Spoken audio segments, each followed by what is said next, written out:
డబ్బు, అనారోగ్యం, ఉద్యోగం, వ్యాపారం, అప్పులతో బాధపడుతున్నారా? మీకోసమే లాంచ్ యువర్ ఫ్యూచర్ ప్రోగ్రామ్.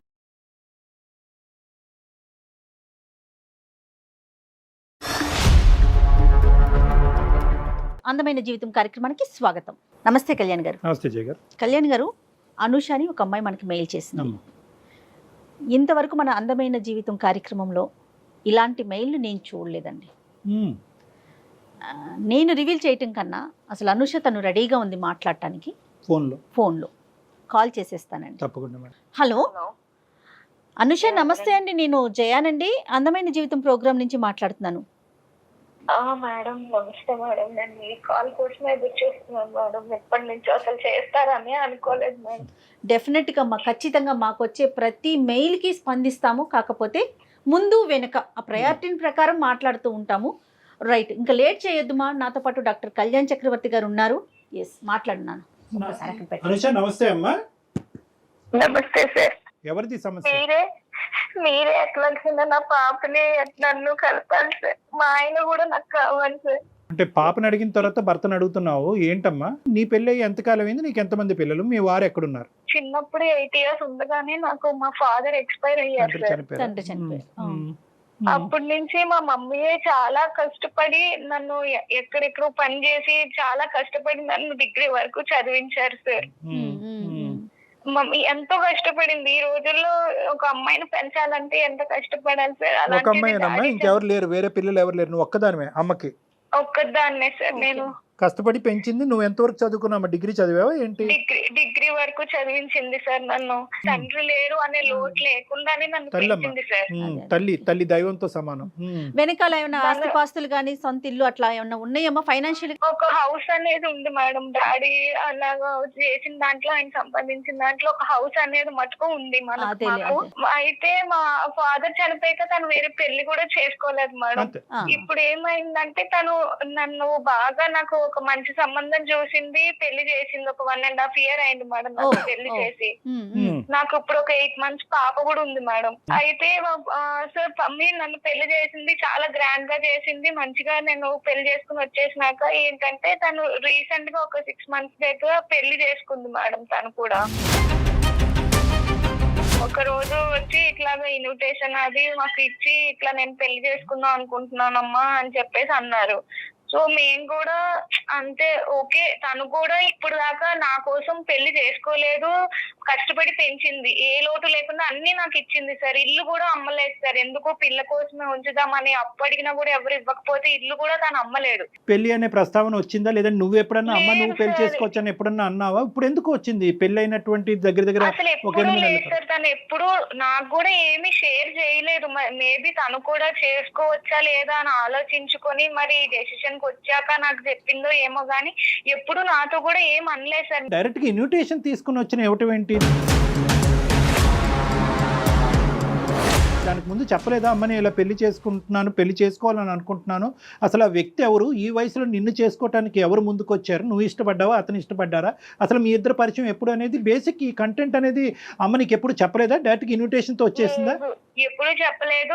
ఒకసారి మటుకు ఇట్లా ఇన్విటేషన్ తీసుకొచ్చి చేసుకుందాం అనుకుంటున్నారు, ఏమంటారని అప్పుడు అడిగింది సార్. సో నువ్వు షాక్ అవ్వలేదమ్మా అప్పుడు? ఓకే, సంతోషకరమైన అంశమే, కానీ కొద్ది షాక్ అయ్యావా? అయ్యాం సార్. ఎందుకు అవ్వం సార్ అంటే అదేంటమ్మా ముందు చెప్పాలి కదా, ఇప్పుడు ఏంటి అని కూడా అన్నాం సార్. చేసుకోవటం డాక్టర్ గారు అన్నట్లు తప్పు కాదు, కానీ ఇప్పటికిప్పుడు చెప్పటం అనేది కొంత ఆలోచించాల్సిన విషయం. ఎందుకంటే ఇక్కడ 2 అంశాలమ్మా. అంటే ఒక సంతోషకరమైనటువంటి పరిస్థితి చాలా సందర్భాల్లో దిగ్భ్రాంతి కలిగించే అంశం కింద కూడా మారచ్చు. సో నీకు కూడా లోక జ్ఞానం ఉంటుంది కాబట్టి వచ్చే వ్యక్తిని కొద్దిగా నువ్వు కూడా అసెస్ చేయడానికి అవకాశం ఉంటుంది కదా. ఆ బేసిక్ అసెస్మెంట్ లేకుండా ఆమె డైరెక్ట్గా ఇన్విటేషన్ తీసుకొచ్చి ఇస్తే వచ్చే వ్యక్తి కరెక్ట్ వ్యక్తి కాకపోతే ప్రాబ్లం అవుతుంది కదా. అందు గురించి నేను అంటున్నా. రెండో పెళ్లి చేసుకోవటం అనేది కామన్ అండి. ఇష్యూను ప్రకారం అమ్మాయి కానీ అబ్బాయి కానీ రెండో పెళ్లి చేసుకోవచ్చు. ఎప్పుడు? వాళ్ళ మధ్య పిల్లలు లేనప్పుడు. ఒకవేళ వన్స్ పిల్లలు ఉన్నారంటే ఖచ్చితంగా వాళ్ళ అభిప్రాయం అనేది తీసుకోవాల్సిన పరిస్థితి కదా కళ్యాణ్ గారు. అదే తల్లి యొక్క ఉద్దేశం ఎలా ఉంటుందంటే కనుక ఇక్కడ వరకు నేను నా జీవితాన్ని ఒక విధంగా దారబోసాను, సాక్రిఫైస్ చేశాను, కూతురు ఆడపిల్ల పెళ్ళి అయింది. ఒకప్పుడు అబ్బాయే ఉండుంటే కనుక ఆవిడ ఇంత ధైర్యంగా అడిగేసి ఉండేదా? ఎందుకంటే అబ్బాయి అంటే కనుక వచ్చేటటువంటి కోడలు కోడలు. ఉంటది అనేది. అవునవును. ఇప్పుడు కూతురు కాబట్టి మన కూతురు పుట్టింటి నుంచి అత్తింటికి వెళ్ళింది అనేటటువంటి ఉద్దేశంతో ఏంటంటే ఆవిడ కొద్దిగా స్వేచ్ఛ అనేది వచ్చి ఉండొచ్చు. కానీ ఎంత కాదనుకున్నా కూడా ఓకే, నువ్వు ఏదైనా మైనరు నీకు తెలియనటువంటి అంటే కనుక అది వేరే విషయం. నువ్వు అమ్మకి సమాధానం చెప్పుకోవాల్సినటువంటి అవసరం లేదు, ఓకే. కానీ నువ్వు ఖచ్చితంగా నీ భర్తకు సమాధానం చెప్పాలి. ఎందుకంటే కనుక ఇది ఒక కుటుంబం, అది ఒక మర్యాద, ఒక పరువు కలిగినటువంటి అంశము. ఎందుకంటే కనుక నీ భర్త వాళ్ళ కుటుంబ సభ్యులకి చెప్పుకోవాలి. ఇన్విటేషన్ నీకు ఇచ్చిందా, భార్యాభర్తలు ఇద్దరికి ఇచ్చిందా? ఇద్దరికి సార్. వచ్చి ఇద్దరిని కూర్చోపెట్టే అప్పుడు నేను ఇట్లా డెసిషన్ తీసుకున్నాను అని అప్పుడు చెప్పారు సార్. మీ హస్బెండ్ రియాక్షన్ ఏంటి నాన్న? తను అప్పుడు ఏమీ మాట్లాడలేదు సార్. తను ఓకే అండి, అదే కొంచెం సేపు ఆలోచించుకున్నారు. కొంచెం సేపట్లాగా తర్వాత మేము అందరూ కూడా కొంచెం ఓకే అయ్యి ఆమె డెసిషన్ కు ఓకే చెప్తున్నాం సార్. మేము కాదు అనుష, మీ హస్బెండ్ కూడా మనస్ఫూర్తిగా ఓకే చేసినట్లు అనిపించిందా నీకు? అప్పుడు చెప్పారు మేడం, తను ఓకే చేసుకోండి, నాకేం అభ్యంతరం లేదు అని అన్నారు మేడం. ఆయన కూడా కాదమ్మా, నీకు మీ ఆయనకి మీ అమ్మగారి పెళ్లి యొక్క నిర్ణయానికి ముందు ఎటువంటి భేదాభిప్రాయాలు లేవు కదమ్మా? ఎటువంటి డిఫరెన్సెస్ అసలు లేవు సార్. చాలా మంచిగా ఉండేవారు సార్. అదే ఇప్పుడు ప్రాబ్లం అయింది సార్. సడన్ గా ఇప్పుడు మమ్మీ పెళ్ళైంది, ఆమె లైఫ్ ఆమె బానే బతుకుతున్నది, హ్యాపీగానే ఉన్నారు, మాకు ఏ ప్రాబ్లం లేదు. పెళ్ళైన కొన్ని రోజుల తర్వాత నుంచి మొదలు పెట్టారు సార్ ఈయన. ఎవరెవరు వచ్చారమ్మా పెళ్లికి? అందరూ వచ్చారు సార్. అంతా తను కూడా మంచిగా చేసుకున్నారు. మొత్తం బంధువులు వచ్చారు, వాళ్ళ రిలేటివ్స్ వచ్చారు, వాళ్ళ పేరెంట్స్ మా వాళ్ళు వచ్చారు. అందరూ ఉండగానే మంచిగానే చేసుకున్నారు సార్. అంటే ఏంటంటే అమ్మ తీసుకొచ్చిన విధానం ఖండించే విధంగా కొంతమంది సమాజంలో కొంతమంది చూస్తారు. ఈ వయసులో నీకు అంత అవసరమా అనే విధంగా ఇప్పటికీ కూడా అదే సమాజంలో మనం ఉన్నాం. ఇప్పటికి కూడా నిలదీసి నిందించి ఒక ఆడది అదే మగాడంటే ఇంకో విధంగా చూస్తారు. ఆడదైతే కనుక ఏమో నీకు ఇప్పుడు నీకు తోడు అవసరమా? తోడంటే కనుక చాలా చిన్న మాట, తోడు అవసరం అనరు మన సమాజం. ఇంకోటి అవసరమా అని అంటారు. అది నేను మాట్లాడను. అటువంటి సమాజంలో ఇటువైపు నీ వైపు వాళ్ళు, అమ్మ వైపు వాళ్ళు, ఎటొచ్చి లేనటువంటి వాళ్ళు ఎవరైనా ఉండుంటే కనుక బహుశా మీ చనిపోయినటువంటి మీ నాన్నగారి తరపున వాళ్ళు లేనటువంటి వాళ్ళు అయి ఉంటారు. మిగతా వాళ్ళందరూ కూడా తలాడించి ఎవరు ఖండించకుండా వేలెత్తి చూపెట్టకుండా ముందుకు వచ్చారు అంటే కనుక చాలా గర్వకారణం, చాలా సంతోషకరమైనటువంటి. ఇక్కడ ఎవరన్నా హర్షించాలి అంటే కనుక ముఖ్యంగా మీ హస్బెండ్ తరపు వాళ్ళని హర్షించాలమ్మా. పెళ్ళైన కొన్ని రోజుల నుంచే నాకు టార్చర్ మొదలు చేశారు మేడం. మీ మమ్మీ అలా చేసుకుంటది, ముందు చెప్పలేదు, ఇంకా అన్ని పాతవన్నీ తవ్వుకుంటూ వస్తున్నాడు మేడం తను రోజుకో రకంగా. అదేంటమ్మా ఎలా మారిపోయాడమ్మా? అదే నాకు అర్థమైతలేదు సార్. మరి సడన్ గా అందులో ఆయనలో ఎందుకు మార్పు వచ్చిందో నాకు అర్థం కావట్లేదు. మా అమ్మ ఫోన్ చేస్తే చిరాకు పడ్డం, ఫోన్ పిలుస్తుంటే చిరాకుగా మాట్లాడడం, కాల్స్ కట్ చేయడం, అట్లా అంతా చేస్తున్నారు సార్. ఒక రోజు ఇంకా ఇలాగే మాట అనుకుంటుంటే ఎందుకండి మీరు అప్పుడంతా మాట్లాడుకుంటే ఇప్పుడు ఇలా మాట్లాడుతున్నారు అంటే కూడా గొడవ చేసేసి నన్ను బయటికి గెంటేశాడు సార్. బయటికి గెంటేశాడమ్మా? అవును సార్. నేను 1 month నుంచి మా ఫ్రెండ్ ఇంట్లో ఉంటున్నాను సార్. మా పేరెంట్స్ కూడా నేను చెప్పలేదు. బిడ్డ పాపని డే కేర్ లో వేసాడంటే సార్.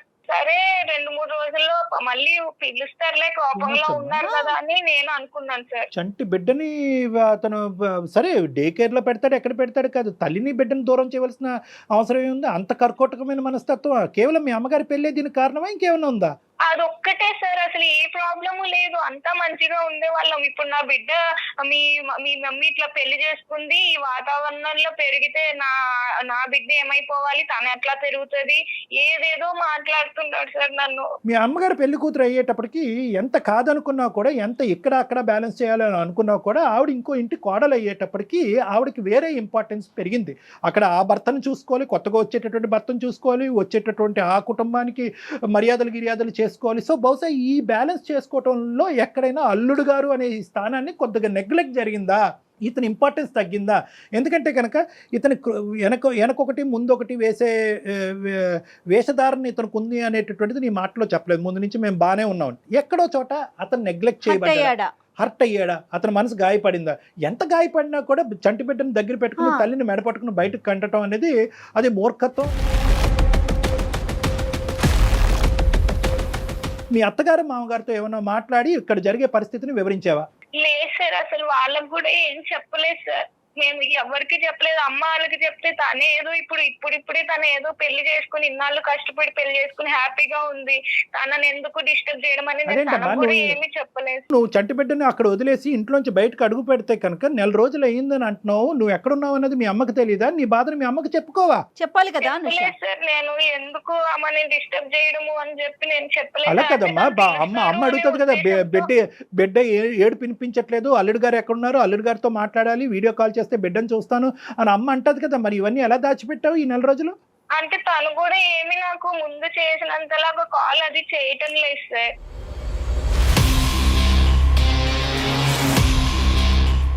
బిడ్డ పాలు తాగుతుందమ్మా? తాగుతారు సార్. నేను డే కేర్ కి వెళ్ళినా కూడా నా ముందే ఏడుస్తూ ఉన్నా కూడా వాళ్ళు నన్ను అలౌ చేయలేదు సార్, ఈ డే కేర్ వాళ్ళు కూడాను.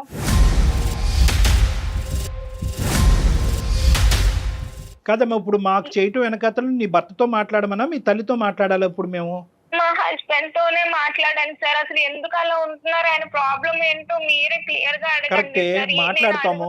మీ భర్త యొక్క పాత్ర చాలా సందిగ్ధమైనటువంటి పాత్ర, చాలా క్లిష్టమైనటువంటి పాత్ర. ఎందుకంటే కనుక మామగారు పెళ్ళప్పుడు కాలు కడగాలి, కానీ పెళ్ళైన తర్వాత మామగారు వచ్చారు ఇతనికి. ఏం పేరమ్మా అతనిది? భాస్కర్ సార్. కలపండి ఫోను. ఇక్కడ మానవత్వం అనే ఒక అంశం. ఇక్కడ ఏంటంటే బిడ్డ, తల్లి, సొంత బిడ్డ. ఇప్పుడు ఈవిడ పాలు ఇవ్వకపోతే ఈవిడ ఎంత బాధపడుతుందో, తండ్రిగా తల్లి పాలు ఆ బిడ్డ తాగలేకపోతుందని చెప్పాడు. దానికి అత్తగారి పెళ్లికి సంబంధం ఏంటి? హలో చెప్పు. చెప్పేది ఏంటండి, నన్ను ఎప్పుడు ఇంటికి రాస్తావు? కాదు, నీకు ఎన్నిసార్లు చెప్పిన అర్థమైతే లేదా? ఫోన్ చేయొద్దు అని చెప్పిందా నీకు? ఎందుకు చేస్తున్నావు మాట్లాడి? నాకొచ్చేముందండి, మా అమ్మ పెళ్లి చేసుకుని వెళ్ళిపోయి ఆమె హ్యాపీగానే ఉంది కదా, మన జీవితం ఎందుకండి? అట్లని కాదు. ఇప్పుడు నేను నీకు చెప్పింది ఏంటి? నాకు నువ్వు వద్దు, నాకు నువ్వు అవసరం లేదు, నాకు పాప ముఖ్యం, పాపని నేను చూసుకుంటున్నా, నువ్వు అవసరం లేదు. నీ జీవితం నువ్వు బతుకు, మీ అమ్మ జీవితం మీ అమ్మ బతికినప్పుడు నీ జీవితం నువ్వు బతకడానికి ఏంది?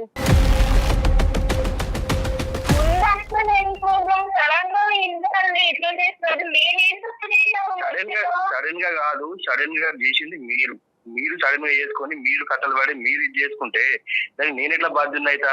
నీ జీవితం ఏమి మాట్లాడలేదు కదండి, సడన్ గా ఇప్పుడు నన్ను మాత్రం ఎందుకు ఇట్లా ముందు అట్లా లేదు కదా. ముందు ఎట్లుండేది? ముందు బాగానే ఉన్నాం కదా, మనకేం ప్రాబ్లమ్స్ లేవు కదా. ముందు ఎంత మంచిగా ఉన్నాం మనం. ఏమైనా ప్రాబ్లం ఉందా? పాప పుట్టింది, పాపను మంచిగా చూసుకుంటున్నాం, మంచిగానే ఉన్నాం కదా. మధ్యలో మీ అమ్మ చేసిన దానికే ఇంత గొడవ అవుతుంది కదా. ఇది నీకు ఎంత అర్థమైతలేదు? మరి ఎందుకు మాట్లాడలేదండి ఈ ముక్కలన్నీ? మీరు మీకు అప్పుడు నిజంగా మీ మనసులో అదే ఉంటే అప్పుడే చెప్పుండే కదా. అవును, పెళ్లి చేసుకున్నప్పుడు ఇంత విపరీతంగా అయిద్దని ఎవరు అనుకోలేదు. ఏదో ఆమె ఉన్నది చేసుకుంటారు. అసలు ఈ ఏజ్ లో పెళ్లి చేసుకున్నట్టు నాకు వద్దనే అనుకున్నా, కానీ ఏదో ఆమె ఏదో తోడు కోసం ఉంటుంది కావచ్చు అనుకుంది. కానీ ఇంత ఘోరంగా ఇది పబ్లిక్ లో ఇజ్జత్ తీయడం ఏంది? నాది మీ పరువు ఏం తీసిందండి? పెళ్లి ముందు పెళ్లి చేసుకున్నప్పుడు అటెండ్ అయ్యారు, అంత మంచిగా మాట్లాడారు, మరి సడన్ గా ఇప్పుడు మీకు ఇవన్నీ గుర్తొచ్చేసాయండి. మా పాప నుంచి నన్ను దూరం చేస్తారా మీరు? భాస్కర్ గారు, నా పేరు డాక్టర్ కళ్యాణ్ చక్రవర్తి. నేను మానసిక వైద్య నిపుణుడిని, సైకియాట్రిస్ట్. అందమైన జీవితం అనే కార్యక్రమం సుమన్ టీవీ నుంచి మాట్లాడుతున్నాం అండి. నమస్కారం. అంటే ఆవిడ చాలా ఒక బాగా దుఃఖమైనటువంటి పరిస్థితిలో మాకు ఫోన్ చేసింది. బిడ్డ లేనటువంటిది, కుటుంబం లేని. అందులో ఏంటంటే చెప్పుకోవటానికి యూజువల్గా ఇటువంటి పరిస్థితులు వస్తే కనుక ఆడపిల్లలు తల్లింటికి వెళ్తారు. బిడ్డను కూడా మీరు లాగేసుకుని గుంజేసుకుని పాలు ఇచ్చేటటువంటి తల్లిని కూడా దూరం పెట్టి మీకు చెప్పలేదా సార్? మీకు మొత్తం చెప్పలే. అది మాకేంటంటే ఆ పరిణామం, ఆ కాన్సిక్వెన్స్ ఒకటే అతి భయంకరంగా కనిపించేటప్పటికి, ఇదేంటమ్మా దేవుడు లాంటి మనిషి రాక్షసుడి కింద మారిపోయాడని అంటున్నావు, ఏంటో ఒకసారి ఫోన్ కలపమంటే భాస్కర్ కలిపింది ఫోను. సో మీరు చెప్పండి సార్, ఏం జరిగింది? సార్, ఈ పరిస్థితులు రావడానికి కారణం వాళ్ళ అమ్మే సార్. ఇది ఇంత ఘోరంగా జరగడానికి కారణం వాళ్ళ అమ్మే. నేను ఫస్ట్ నుంచి చెప్పుకుంటూనే వస్తున్నా. ఆమె మేము మంచిగా ఉండేవాళ్ళం సార్, మా సంసారం బాగుండేది, అసలు మేము ఎవరికి ఏం చేసేవాళ్ళం కాదు, మంచిగా ఉండేవాళ్ళం సార్. ఈ మధ్యలో వీళ్ళ అమ్మ వచ్చేసి ఈమె ఇట్లా వేసుకొని వీళ్ళు ఈ పెళ్లి చేసుకొని, ఆ పెళ్లిని దానికి ప్రీ వెడ్డింగ్ షూట్ చేసుకొని దాన్ని అంతా ప్రజలలో మొత్తం అందరికి తెలిసేటట్టు చేసి నా ఇజ్జత్ తీసింది సార్. నాకు మొత్తం అసలు ఎక్కడ కూడా నాకు పరువు లేకుండా చేసేసింది వాళ్ళు. నేను ఆఫీస్కి వెళ్తే ఆఫీస్ లో కూడా వాళ్ళ నన్ను అదే అడుగుడు, మీ అత్త ఈ ఏజ్ లో పెళ్లి చేసుకోవడమేంద్రా, మీ మామ కొత్త మామ ఎట్లుండాలి, ఇట్లా అడుగుతుంటే నాకు ఎంత బాధ ఉంటుంది సార్. మీ దగ్గరకు వచ్చింది, ఇది కూడా పెద్ద ఇప్పుడు ఇష్యూ సార్. ఇప్పుడు మీ దగ్గరకు వచ్చి టీవీలలో పెట్టి అక్కడ పెట్టి ఇక్కడ పెట్టి భాస్కర్ గారు, అందమైన జీవితం జయాన్ని మాట్లాడుతున్నానండి. మీరు ఎక్కడా కూడా కనిపించరు, మీ వివరాలు ఎక్కడా చూపించమండి. జస్ట్ ఫోన్ కాల్ లో మాత్రమే మీరు ఉంటారు. తనకి ఏం చెయ్యాలో తెలియక పాలుపోక మాకు కాల్ చేసింది. నేను చాలా మానసిక క్షోభ అనుభవిస్తున్నాను. అయ్యో మాకు అర్థమవుతోందండి, మీ బాధ అర్థమవుతోంది. ఏమండి భాస్కర్ గారు ఒకటే, భాస్కర్ గారు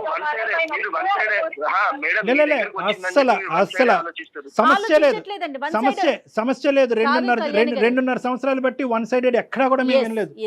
రాసిస్తా కావాలంటే ఎప్పుడు కూడా 2 సైడెడ్, కావాలంటే 3 సైడెడ్, లేదంటే 4 సైడెడ్, కానీ ఎప్పుడు 1 సైడెడ్ కాదు సార్. న్యాయ అన్యాయాలు జరగాలి అంటే కనుక ముందుగా మీ బిడ్డకు జరగాలండి. ఫస్ట్ అది కంక్లూడ్ చేద్దాం, మిగతావన్నీ తర్వాత మాట్లాడుకుందాం. చంటి బిడ్డని తల్లిపాలు లేకుండా ఎలా అండి చేస్తాము 4 రోజులు బట్టి? ఇక్కడ పెరగాలి సార్ ఆమె. ఇలాంటి వాతావరణంలో పెరిగితే ఆమె భవిష్యత్తు మీరు గొప్ప వాతావరణం సరే, ఇవన్నీ కాదు. Point to be noted. మీరు ఆవిడ వచ్చినటువంటి విధానం పద్ధతి కరెక్ట్ కాదు, దాన్ని మేమే ఖండిస్తున్నాం. ముందు చెప్పకుండా ఏదో గుడికి వెళ్తున్నాను అన్నట్టుగా పెళ్లి చేసుకుంటున్నానని చెప్పి ఇన్విటేషన్ ఇవ్వటం అనేది ఆశ్చర్యం కలిగేటటువంటి అంశం. కొద్దిగా మెచ్యూరిటీ ఉండాలి. ఇక్కడ కూతురికి ఇన్విటేషన్ ఇవ్వట్లేదు, కూతురికి సంబంధించిన భర్తకు కూడా అల్లుడికి కూడా ఇన్విటేషన్ ఇవ్వటుంది. ఇదేంటంటే ఆవిడ చేసేటటువంటిది ఆవిడ పాయింట్ ఆఫ్ వ్యూలో ఇప్పటి వరకు త్యాగం చేసినటువంటి జీవితంలో కూతురు ఇంట్లోంచి బయటకు వెళ్ళిపోయిన తర్వాత ఒంటరి జీవితం అనుభవించలేక ఒక ఆడదానికి లేదా ఒక మగాడికి ఒక తోడు ఉండాలి. కాబట్టి వాళ్ళు ఇష్ట ప్రకారం వాళ్ళు పెళ్లి చేసుకుంటారు. అది నేను ఖండించట. అది వినండి ఒక్క నిమిషం, నేను ఒకే పాయింట్ మిమ్మల్ని అడుగుతున్నా. అప్పుడు ఒప్పుకున్నారా లేదా? మీరు అప్పుడు ఒప్పుకున్నారా లేదా? తోడు ఉండాలంటే ఒక దగ్గర ఉంటారు, వాళ్ళు కలిసి ఉంటారు, వాళ్ళు ఒక ఇంట్లో ఉంటారు, గుట్టు చప్పుడు కాకుండా ఉంటారు. కానీ సార్ ప్రీ వెడ్డింగ్ షూట్ ఎవరు చేసుకుంటారు సార్? ఏ ఏజ్ లో చేసుకుంటారు సార్? మీరు చెప్పండి, మీరు నాకు న్యాయంగా. సో ప్రాబ్లం పెళ్లిది కాదు, ప్రీ వెడ్డింగ్ షూట్. అంటే మీరు చెప్పారా అత్తమ్మ మీ పెళ్లికి నేను వస్తాను, నేను అక్షింతలు వేయకపోయినా కూడా మిమ్మల్ని దీవిస్తాను, లేదంటే అందరితో పాటు కూర్చుని పప్పన్నం తింటాను, కానీ ప్రీ వెడ్డింగ్ షూట్ మాత్రం చేయొద్దు, తర్వాత శోభనం కూడా చేసుకోకూడదు అని చెప్పారా? ఆ కండిషన్ రాసిచ్చారా? సార్ మా అత్త కాదు సార్, మా అమ్మలాగా భావించిన అమ్మలాగా భావించి ఆమె తెచ్చుకొని చేసుకుంటే ఆమె చేసిన పనికి నాకు అసలు ఎక్కడ తలెత్తుకోకుండా చేసింది సార్ ఆమె. సో మీ లెక్క ప్రకారం ఏంటంటే పెళ్లి అనేటటువంటి దానికి మీకు అభ్యంతరం లేదు, కానీ పెళ్లి అనేటటువంటిది గుట్టు చప్పుడు కాకుండా మూడో కంటికి తెలియకుండా చేసుకోవాలి అని అంటారు మీరు, అంతేనా? అంతే కదా సార్, అంతే. ఇప్పుడు పెళ్లి అనేది గుట్టు చప్పుడు కాకుండా చేసుకోవాలి. ఈ ఏజ్ లో చేసుకుంటున్నప్పుడు ఎవరున్నారు ఇట్లేదు వాళ్ళ భార్య తప్పుడు చేసుకోవడానికి ఇదేమి తప్పుడు రిలేషన్ కాదు కదా సార్. ఆమె మీద ఆమె కూతురు జీవితం కూడా ఆధారపడింది మేడం. అది ఎందుకు ఆలోచించట్లేదు ఆమె? రైట్ భాస్కర్ గారు మీ మాటను బట్టి నాకు అర్థమైంది చెప్తాను. పెళ్లి చేసుకోవటం వరకు ఓకే, ఇలాంటి చిన్న పిల్లల్లాగా ప్రీ వెడ్డింగ్ షూట్లు చేయటం లేకపోతే నలుగురిలోకి నానటం అనేది మీకు నచ్చలా, అది ఆ ఇంపాక్ట్ మీకు పడింది, అంతేనా? కాదు, హనీమూన్ కి వెళ్తున్నారు మేడం, హనీమూన్ కి వెళ్ళారు వాళ్ళు, మేము కూడా వెళ్ళలేదు మేడం హనీమూన్ కి. మీకు అయిందండి ప్రీ వెడ్డింగ్ షూట్? హనీమూన్ మీకు అవ్వలేదా? లేదు సార్, హనీమూన్ లేదు, ప్రీ వెడ్డింగ్ షూట్ లేదు. మేము ఆమె వాళ్ళు కొంచెం ఉన్న వాళ్ళు కాదు అని చెప్పేసి మేము ఏదో గుట్టి చప్పుడు కాకుండా మేము చేసుకొని మేము మంచిగా ఉంటే మా ఖర్చులు ఎందుకని మేముంటే ఆమె ఈ ఏజ్ లో పెళ్లి చేసుకొని ఈ ప్రీ వెడ్డింగ్ షూట్ చేసి హనీమూన్ కి వెళ్ళి ఆమె కార్డులు చూస్తే మీరు పరిచయం లేదు సార్. ఇక్కడ ఖర్చు అతను పెట్టుకున్నాడు సార్, కార్డు మేము కూడా అట్లాంటి కార్డు కొట్టలేదు సార్. అంత గ్రాండ్ గా చేసుకున్నారు వాళ్ళు పెళ్లి. అది అంటే వీళ్ళని చూసి ఇప్పుడు తోడు కావాలన్న తోడు అంటే ఎట్లుంటారు సార్? ఒక్కొక్కరు తోడు ఈ ఏజ్ లో కృష్ణారామ అనుకునే ఏజ్ లో ఆమె అట్లా కృష్ణారామ అనుకుంటే పెళ్లి చేసుకోవచ్చండి. కృష్ణారామ అనుకున్న వాళ్ళు పెళ్లి చేసుకోకూడదా, లేదంటే పెళ్లి చేసుకున్న వాళ్ళు కృష్ణారామ అనుకోకూడదా? అది లెక్క కాదు. నెంబర్ 1 వెడ్డింగ్ ఒకటే భాస్కర్, విత్ డ్యూ రెస్పెక్ట్స్, నీకు మాటకు అడ్డుకొస్తున్నాను, కొద్ది పెద్ద మాటలు వాడుతున్నాను.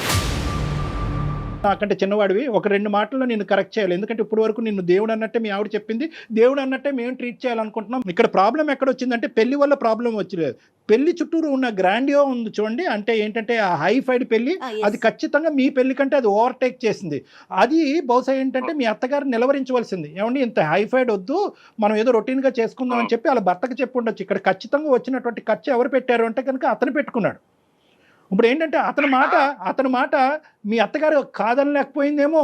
అతని పెళ్లి ఇప్పుడు వచ్చి అతని జీవితంలో పెళ్లి అనేది జరగలేదంటే నాకు పాప ఉంది, అల్లుడు ఉన్నారని చెప్పుకోవాలి కదా సార్. ఆమె మా అమ్మాయికి చిన్న వయసులోనే మా డాడీ అనేది చనిపోయారు సార్. ఆమెకి అప్పటి నుంచి ఆమె ఏ కోరికలు లేకుండా నన్ను చూసుకుంటూ నాకు ఏ లోటు లేకుండా సంతోషాలు కూడా పక్కన పెట్టింది సార్. నీ వైపు కానీ మీ తల్లిగారి వైపు కానీ నాకు ఎటువంటి వ్యతిరేకత లేదు.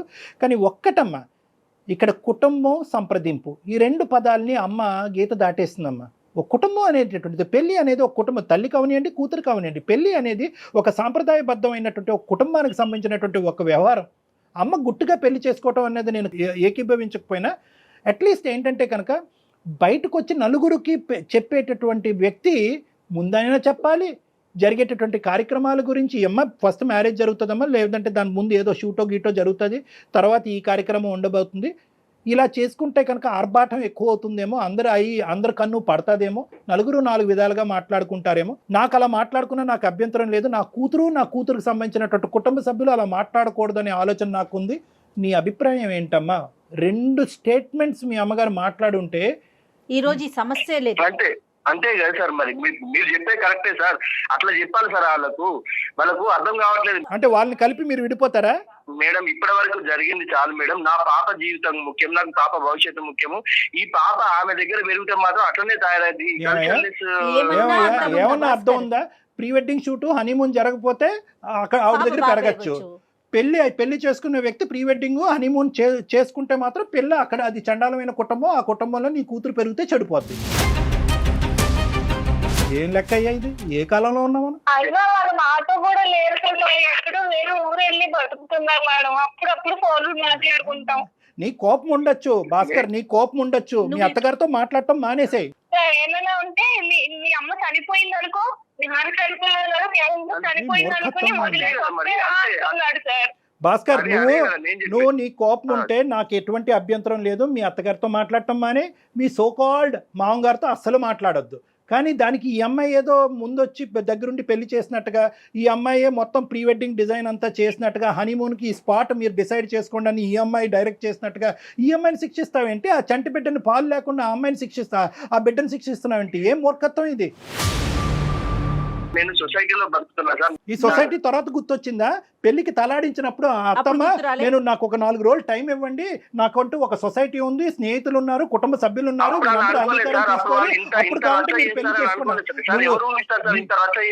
జీవితాన్ని ఇంత నాశనం చేస్తారని. నువ్వు ఇన్విటేషన్ తీసుకున్నావా లేదా? పెళ్లికి వెళ్ళావా లేదా? పెళ్లిలో భోజనం చేసావా లేదా? వచ్చేటటువంటి వాళ్ళందరినీ రిసీవ్ చేసుకున్నావా లేదా? ఏదో తోడు కోసం చేసుకుంటారు అనుకున్నా కానీ మేము మమ్మల్ని నాశనం చేయడానికి చేసుకుంటారు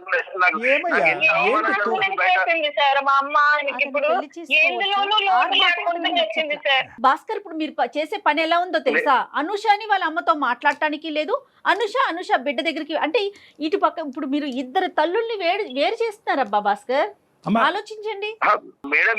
మీరు వాళ్ళ గురించి ఆలోచిస్తున్నారు మేడం. నా జీవితం ఇప్పుడు నా ఇంట్లో నేర్చుకుంటే నా దగ్గర ఉన్న అందరూ అదే అంటుంది మేడం. నా చుట్టాలలో నా ఫ్రెండ్స్ లలో నా పరువేం కావాలి మేడం. వాళ్ళ గురించి ఆలోచిస్తే భాస్కర్, ఎవరన్నా ఏదన్నా వాక్కొని అదాన్ని అనవసరం. ఇక్కడ 2 ఫ్యాక్ట్స్ చెప్తాను భాస్కర్, తర్వాత మీరు మాట్లాడండి మీ మనసులో ఫైనల్గా ఏముందన్నది. మీకు అవమానం పట్టడం అనేది ఎంత నిజమో, ఈరోజు అక్కడ తల్లి నుంచి ఈ అమ్మాయిని దూరం చేయటం కానీ, లేదంటే నీ భార్యని సొంత బిడ్డ నుంచి దూరం చేయటం అనేటటువంటిది చాలా క్రూరమైనటువంటి అంశం. అంతకంటే పెద్దవాడు ఏదన్నా ఉంటే అక్కడ నేను పెట్టాలి. చాలా మీ అవమానం అనేది ఒక ఎత్తు, కానీ ఈ క్రూరమైనటువంటి చర్యకి మీరు ఏంటి అనేది మీరు మర్చిపోయి మానవతా విలువలని తీసి పక్కన పెట్టేసి ఫైనల్గా ఇక్కడ సఫర్ అవుతుంది నా బిడ్డే అనేటటువంటి యాంగిల్ కూడా పక్కన పెట్టేసి సొసైటీ అవమానకరంగా చూస్తుంది అనేటటువంటి సొసైటీ అనే అంశంలో మీరు కంప్లీట్గా మునిగిపోతున్నారు. ఈరోజు ఏ సొసైటీ ఇప్పుడు ఈ చర్యని హర్షిస్తుంది? అరే, మా అత్తగారు వెళ్ళి కొత్తగా పెళ్లి చేసుకుంది, హనీమూన్కి వెళ్ళింది కాబట్టి ఈరోజు మా అత్తగారి మీద తీసుకోవాల్సినటువంటి పగ నా బిడ్డ మీద, నా భార్య మీద తీసుకున్నాననే అంశాన్ని వెళ్ళి మీ మొత్తం సొసైటీకి టామ్ కొట్టుకుంటూ చెప్పండి. మీతో పాటు నేను వస్తాను. ఏమంటుంది ఆ సొసైటీ చూద్దాం. సార్ మీరు పెద్ద వ్యక్తిగా మధ్య నుంచి అడుగుతున్నారు కాబట్టి సార్ నేను మీకు చెప్తున్నా సార్. నాకు అనుష వాళ్ళ అమ్మకు సంబంధం లేదు, నాకు వాళ్ళు చనిపోయిండ్రు, నాకు వాళ్ళు ఎవరు అక్కడ లేదు అని రమ్మని సార్ నేను తీసుకుంటా సార్. నేను సార్ ఏంటి సార్, నాకు అంత పెద్ద శిక్ష వేస్తున్నాడు ఆయన. నా బిడ్డకి నేను ఎలాగో, మా మమ్మీకి కూడా నేను అలానే కదా. హలో, దూరం చేస్తారు. భర్త పిల్లలు అవసరం లేదా నీకు? భర్త పిల్లలు అవసరం లేదా నీకు? మీ అమ్మే ముఖ్యమైతే మరి ఆడికే వెళ్ళు. మరి నువ్వు మధ్యలో మళ్ళీ ఎందుకు ఫోన్ చేపిస్తున్నావు? మళ్ళీ ఎందుకు వస్తా అంటున్నావు? ఏదైనా సమస్య వచ్చి నువ్వు మీ అమ్మతో మాట్లాడొద్దు, నేను కావాలో మీ అమ్మ కావాలో తేల్చుకుంటే నువ్వేం చేస్తావు భాస్కర్? ఆ సమస్య రాదండి నా మా అమ్మ తప్పు చేసింది కాబట్టి అంటున్నా సార్. నేను తప్పు చేయకపోతే నేను సరే అనేవాడిని సరే కాదు. ఓకే చూడండి భాస్కర్, ఒకటి నేను చెప్తాను, మళ్ళీ ఒక పాయింట్ చెప్తున్నాను. నేను మిమ్మల్తో గాంభీరంగా నిన్ను గర్జిస్తే కనుక అది తర్వాత నువ్వు అవమానకరంగా తీసుకుంటావు. ఆ ప్రభావం నీ కూతురు మీద నీ భార్య మీద పడుతుంది. కాబట్టి నాకు కడుపులో ఎంత కాలినా కూడా నీతో నేను ఇంకా స్వీట్గానే మాట్లాడుతున్నాను. ఎందుకంటే ఒక ఆడపిల్లని ఒంటి చేతి మీద ఈ ఇంట్లో ఆ ఇంట్లో పని చేసుకుంటూ బయట ప్రపంచం నుంచి ఒక ప్రభావం పడకుండా ఈ అమ్మాయి పక్కదో పడకుండా చదివిస్తూ ఎంతో గొప్పగా పెంచిందండి ఈ అమ్మాయిని. పెళ్లి చేసుకోవాలనుకుంటే ఎంత అప్పుడే అనుకోవచ్చు కదా, ఆవిడ తోడు కావాలని చెప్పి ఒక్క మాట మనలో మనం మాట్లాడుకుందాం. మీ అత్తగారు అన్నట్టుగా చూడకండి, ఒక స్త్రీమూర్తిగా చూడండి. ఒక స్త్రీమూర్తి చేసేటటువంటి త్యాగాన్ని మనం ఎందుకు గుర్తించము? అదే ఒక మగాడు భార్య చనిపోయినటువంటి 6 నెలలు సంవత్సరం తిరగక ముందే పెళ్లి చేసుకుంటే కనుక అవునండి తోడు కావాలి కదండి, వంట చేయడానికి ఒక ఆడది కావాలి కదండి, బట్టలు ఉతకడానికి ఒక స్త్రీ కావాలి కదండి అని అంటారు.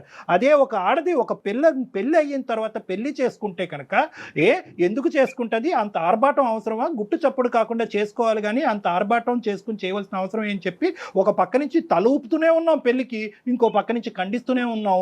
దాని ప్రతిఫలం, దానికి పనిష్మెంట్ ఎవరంటే కనుక ఆ అమ్మాయి కన్నటువంటి బిడ్డ. ఏ బిడ్డనైతే కనుక అల్లారు ముద్దుగా ఇప్పటి వరకు కాపాడుకుంటూ వచ్చిందో ఈరోజు తన పెళ్లి వల్ల ఈ బిడ్డ బయటకు వెళ్ళి ఉంటుందంటే కనుక గుండెకి చచ్చిపోద్దండి ఆ తల్లి. ఇంకా ఆవిడ తెలియదు కాబట్టి ఈ మాత్రం అన్నా మాట్లాడుకుంటున్నాం. దయచేసి నేను ఒకటే చెప్తున్నాను భాస్కర్, ఒక్కసారి సొసైటీ, అత్తగారు, మా పెళ్ళి అయిన తర్వాత అత్తగారి పెళ్ళి, ఈ టెక్నికల్ వర్డ్స్, ఈ క్రొనాలజీ అనేది తీసి పక్కన పెట్టేసేయండి. ఇలాగే అవ్వాలి అని చెప్పి రాముడు రాయలేదు, శ్రీకృష్ణుడు రాయలేదు, అల్లా రాయలేదు, జీసస్ క్రైస్ట్ రాయలేదు, ఎవరూ రాయలేదు. ఇది మనకు మనంగా సృష్టించుకున్నటువంటి ఒక విచిత్రమైన విడ్డూరమైనటువంటి సాంప్రదాయం. మీలో ఒక మానవత్వం ఉంది, ఒక మంచితనం ఉంది, అది బయటికి తీసుకురావాలి. నేను ఒకటే చెప్తున్నాను, ఈరోజు మీ అత్తగారితో కావాలంటే ఎటువంటి పరిస్థితుల్లో అంత ఆర్భాటంగా ఆవిడ పెళ్లి చేసుకుందని కనుక్కోమంటే అది నా బాధ్యతగా తీసుకుని నేను ఆవిడతో ఫోన్లో మాట్లాడతా. ఆవిడతో సున్నితంగా మీ ఇద్దరి మధ్యన జరిగినటువంటి గొడవను ఆవిడకి వివరిస్తా. ఆవిడ చేసింది ఏమన్నా చాలా ఒక స్పీడ్ యుగానికి సంబంధించినటువంటి ఒక అంశం, అది మీరు జీర్ణించుకోలేకపోతే దానికి ఆవిడ తరపున ఏమైనా అపాలజీ చెప్పాలన్నా చెప్పకూడదు, తప్పు. ఏదైనా ఉంటే కనుక మీ ఇద్దరు కలవటానికి ఆవిడ ఏమైనా పాత్ర పోషించాలనే అంశం ఉన్నా కూడా ఆవిడ పాత్ర పోషించే విధంగా నేను చేస్తాను. కానీ దయచేసి నీకు ఇద్దరు 2 చేతులు జోడించి చెప్తున్నాను, ఇమీడియట్గా నీ భార్యని, నీ కూతుర్ని, అందరినీ ఒకే ఇంట్లో ఉండే విధంగా అందరినీ వెనక్కి తెచ్చుకోవాలని నా విజ్ఞప్తి. ఆ బిడ్డని ఇంకే ఇబ్బంది పెట్టద్దు, ఆ చంటి బిడ్డని. నాకు ఎక్కడ అంటే ఈ సమాజంలో ఈ టైప్ లో ఇలా చేయడం అనేది తప్పు అన్నది అనిపించింది సార్. ఒక ఇష్యూ ఏంటంటే భాస్కర్, నేను చెప్పేది ఈరోజు what ever has happened is irreversible. ఈరోజు వెనక్కి వెళ్ళి హనీమూన్ డేస్ వెనక్కి తీసేయలేం, వెనక్కి వెళ్ళి ప్రీ వెడ్డింగ్ షూట్ తెగ్గొట్టేయలేం, పెళ్లిని తెగ్గొట్టలేం. వాళ్ళిద్దరూ హ్యాపీగా ఉన్నారు, ఇప్పటికైనా ఆవిడని బతకనిద్దాం, మనం ఆ స్వీట్ మెమరీస్ లో ఆవిడని బతకనిద్దాం. మీరు చెప్తున్నారు కాబట్టి సార్, మీరు ఆమెను పిలిపియండి, మాట్లాడండి. కాబట్టి మీరు చెప్పండి ఒకసారి, నేను కూడా మిమ్మల్ని కలుస్తాను సార్. అనుష వస్తాడు ఇప్పుడు, ఒక అరగంటలో వచ్చి పికప్ చేసుకుంటాడు నిన్ను. ఇంటికి వెళ్ళిపో అమ్మా, కలుద్దాం. అమ్మతో కూడా మాట్లాడతానమ్మా. అనుష ఏమి ఇది ఇంత విపరీతంగా జరిగిందని కూడా అమ్మకు కమ్యూనికేట్ చేయను. అసలు ఏంటి పూర్వపరాలన్నీ కొంతవరకు తెలుసుకుని అది భాస్కర్కి అర్థం అయ్యేటటువంటి విధంగా చెప్పి, భాస్కర్ మనసులో ఏమైనా మిస్అండర్స్టాండింగ్స్ ఉంటే కనుక అది కడిగేద్దాం. అప్పుడు వాళ్ళిద్దరు కూడా తల్లి కొడుకుల్లా ఉంటారు. ఓకేనా? రైట్ అండి, నమస్తే. పెళ్లి అనేటటువంటి అంశం చేసుకుంటున్నారా వద్దా అనేది ఒక్కటే భాస్కర్ చేతిలో కానీ, అనుష చేతిలో కానీ, సొసైటీ చేతుల్లో కానీ ఉంటుంది. ఒకప్పుడు ఈ ప్రీ వెడ్డింగ్ షూట్స్ ఇంత ఆర్భాటం ఎందుకు అని చెప్పి ముందే ప్రొక్లెయిమ్ చేయాలి. ఇదంతా ఎందుకు? ఇన్విటేషన్ ఇచ్చినప్పుడే అమ్మ ఇది చాలా సీక్రెట్గా ఏదైనా గుడిలో చేసుకుందాం, ఒక 10 మంది అటు ఇటుని పిలుద్దాం, పప్పన్నం పెడదాం, చాలమ్మా దీని పెద్ద ఆర్భాటం చెప్పుంటే సరిపోయి ఉండేది. ఎనీహౌ ఒకసారి వాళ్ళు వస్తారండి, భాస్కర్ వస్తాడు డెఫినెట్ గా, మీరు మాట్లాడండి. ఇంకేం ఉండదు మేడం, ఇంకేం ప్రాబ్లం ఉండదు. yes they are very happy, they will be very happy together. ఎందుకంటే భాస్కర్ లో కూడా ఎందుకో తెలియనటువంటి ఒక నెగిటివ్ యాంగిల్ వచ్చింది, కానీ వాస్తవానికి 99.9% ఆ అబ్బాయిది పాజిటివ్ యాంగిలే. ఎక్కడో ఇన్ఫ్లుయెన్స్ అయ్యాడు. ఆ ఇన్ఫ్లుయెన్స్ ఎఫెక్ట్, ఆ ఇన్ఫ్లుయెన్స్ మనం ఈ కౌన్సిలింగ్ ద్వారా కడిగేసాము. ఇంకొద్దిగా ఆ తల్లి గారి ద్వారా మాట్లాడిపించి, బాబు భాస్కరు ఇది పరిస్థితి అని ఆవిడ చేత ఒక 2 మాటలు చెప్పుంటే కనుక అయిపోతుంది. ఇంత గొప్ప ఫ్యామిలీ ఇంకెక్కడ ఉండదు. సూపర్ అండి. రైట్ కళ్యాణ్, నమస్తే. Anchors dress courtesy by Manav Kalamkari, KBHP. Secunderabad లోని doctor Narayana college of hotel management లో 100% జాబ్ గ్యారంటీ. 9663653653.